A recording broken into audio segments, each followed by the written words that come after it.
वाहे गुरु जी का खालसा, वाहे गुरु जी की फतेह। अब आप श्री गुरु ग्रंथ साहिब नामक ग्रंथ का 36 पेज सुनेंगे। हे अबोध आत्मा, तू इतना अभिमान क्यों करती है? परमात्मा तेरे हृदय में अवस्थित है, तू उसका आनंद अनुभव क्यों नहीं करती?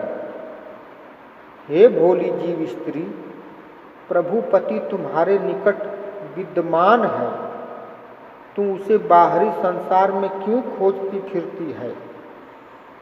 आँखों में प्रभु के प्रीति भाव का अजन लगाकर, प्रभु के प्रेम का हार श्रृंगार कर, जीव स्त्री तब ही भाग्यशालिनी तथा प्रभु के चरणों में स्थान पाने वाली समझी जाती है। जो प्रभु पति उससे प्रेम भाव रखे, यदि परमात्मा उसे न चाहे तो बेचारी जीव स्त्री क्या कर सकती है? ऐसी जीव स्त्री चाहे कितना ही करुण प्रलाप करे, वह प्रभु पति का महल अथवा घर प्राप्त नहीं कर सकती।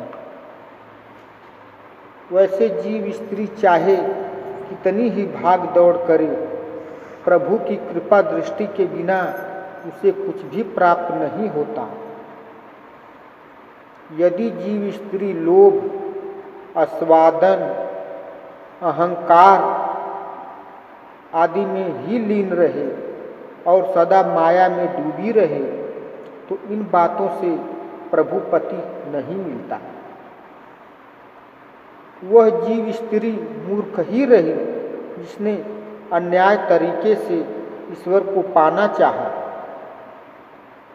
निसंदेह प्रभु पति को प्राप्त करने वाली सौभाग्यवती स्त्रियों से पूछ लो कि किन बातों से प्रभु पति प्राप्त होता है, तुम्हें पता लग जाएगा। चालाकी और छल प्रपंच छोड़ दो। जो कुछ प्रभु करता है वह भला समझकर स्वीकार कर लो। प्रभु पति जिस प्रभु के प्रेम द्वारा नाम वस्तु प्राप्त होती है, उसके चरणों में मन लगाओ। प्रभु पति जो हुक्म करता है उसे मानो, अपना तन मन उसके प्रति अर्पित करो, वह सुगंधी समझ इस्तेमाल करो। सौभाग्यवती स्त्रियां यही कहती हैं कि इन बातों से ही प्रभु पति प्राप्त होता है। अब पेज नंबर 37 अगले एपिसोड में सुनेंगे। और यदि आप इस चैनल को सब्सक्राइब नहीं किए हैं तो सब्सक्राइब कर लीजिए और बेल दबा दीजिए।